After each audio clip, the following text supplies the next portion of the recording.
اعلی حضرت رضا شاه، حضور شما برای ما افتخار بزرگی است. شما را یکی از مردان بزرگ تاریخ معاصر ایران می‌دانیم. اجازه دهید از تاریک ترین روزهای آن دوران آغاز کنیم. ایران چه وضعی داشت و چگونه اندیشیدید که آن آشفتگی را به ایران نوین بدل کنید؟ اون روزها ایران سرزمینی بود پر از راه زن و ناامنی، خزانه خالی، دولت ضعیف و مردم بی‌اعتماد. هر ایالتی برای خودش حکمی داشت و هیچ اقتدار مرکزی در کار نبود. من که از دل ارتش برخاسته بودم، نخستین وظیفه من بازگرداندن نظم و امنیت بود. برای این کار ارتشی ملی و منظم بنا کردم. ارتشی که نه بر پایه قبایل بلکه بر پایه انضباط و قانون شکل گرفت تا اقتدار دولت در سراسر کشور برقرار شود. پس از امنیت نوبت به ساختار دولت نوین رسید. دادگستری جدید را با قوانین مدرن پایه‌گذاری کردیم تا عدالت بر اساس قانون اجرا شود، نه نفوذ اشخاص. وزارت مالیه را سامان دادیم تا دخل و خرج کشور شفاف و منظم شود. با تأسیس دانشگاه تهران و مدارس مدرن آموزش را گسترش دادیم.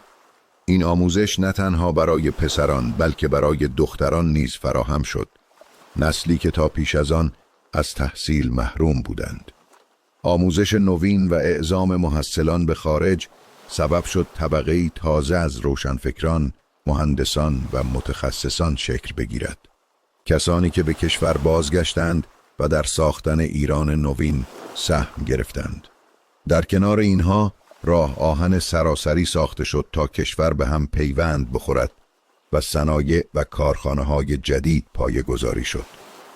هدف من تنها این بود که ایران از سرزمینی فراموش شده و آشفته به کشوری مستقل، مقتدر و شایسته در میان ملت‌های جهان بدل شود.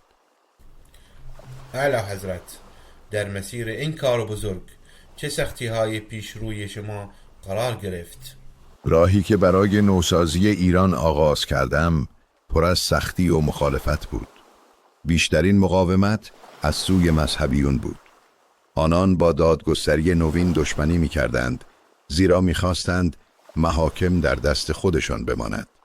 با تجنید اجباری نیز سخت مخالفت می کردند، چون نمی خواستند جوانانشان به ارتش ملی بپیوندند. و با تغییر لباس، گسترش آموزش نوین و آزادی زنان همراهی نمی کردند و مرا به مبارزه با سنتها و باورهای کهنه متهم می ساختند.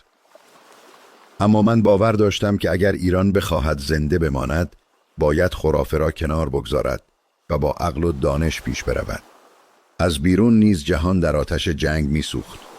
قدرت‌های بزرگ از شرق و غرب در حال نبرد بودند و ایران ناگزیر در میان این امواج گرفتار می شد.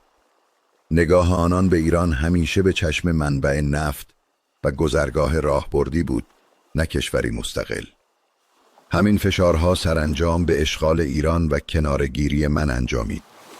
در داخل هم نسل تازه‌ای از جوانان پدید آمده بود که در خارج تحصیل کرده بودند. شور و شتاب آنان برای آزادی و تغییر ستودنی بود، اما بسیاری از ایشان گذشته تاریک و ناامنی‌های پیش از اصلاحات را به چشم ندیده بودند. آنان می‌خواستند همه چیز یک شبه دگرگون شود، بی آنکه بدانند ساختن کشور نیازمند نظم، صبر و بنیان محکم است. پس از آن همه زحمت برای ایران، چرا قبول کردید ایران را ترک کنید؟ رفتن من از ایران انتخاب دلخواه نبود، قبول ناچار بود. ارتشای شوروی و انگلستان از دو سو وارد کشور شدند. یا باید میماندم و ایران در آتش اشغال و نابودی میسوخت، یا تاج و تخت را وامی گذاشتم تا میهن بماند. من تاج را فدا کردم تا ایران بماند. این تلخ‌ترین روز زندگی من بود، اما ایران برای من همیشه از سلطنت مهمتر بود. اعلی حضرت، مردم ایران قدر کارهای شما را می دانند و با احترام یاد می کنند و امروز منتظر پیام شما هستند. چه پیامی برایشان دارید؟ ملت ایران، شما سرمایه این سرزمین هستید. هرچه ساختم برای آینده شما بود. هیچگاه از دانش، فرهنگ، هنر و شعر دور نشوید. اینها ستونهای روح یک ملتند. همیشه به یاد داشته باشید که ریشه شما در هویت ایرانی است. من همواره کوشیدم استقلال ایران را پاس بدارم و فرهنگ و تاریخ این سرزمین را زنده نگه دارم، چرا که در گذشته ما درس‌های بزرگی برای آینده نهفته است. فرزندان ایران، آینده این سرزمین به دست شماست. می توانیم از دیگران بیاموزیم اگر از ما پیشرفته ترند، اما هرگز نباید هویت و فرهنگ خود را از دست بدهیم.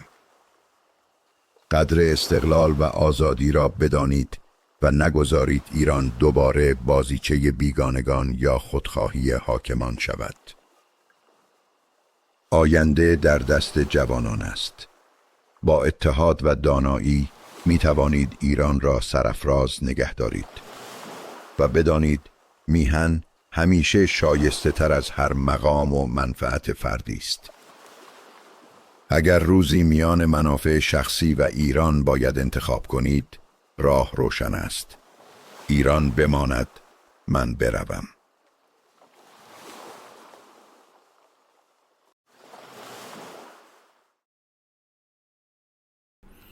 دوستان عزیز، این بود سفر ما به گذشته و دیدار ما با رضا شاه بزرگ.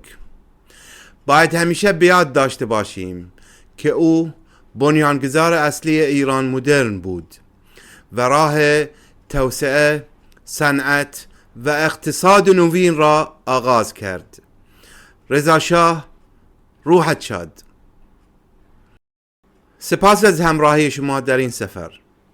اگر این برنامه را دوست داشتید لایک کنید و برای حمایت ما لطفاً کانال را دنبال کنید.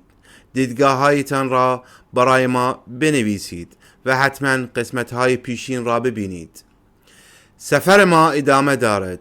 منتظر قسمت های بعدی باشید. بدرود.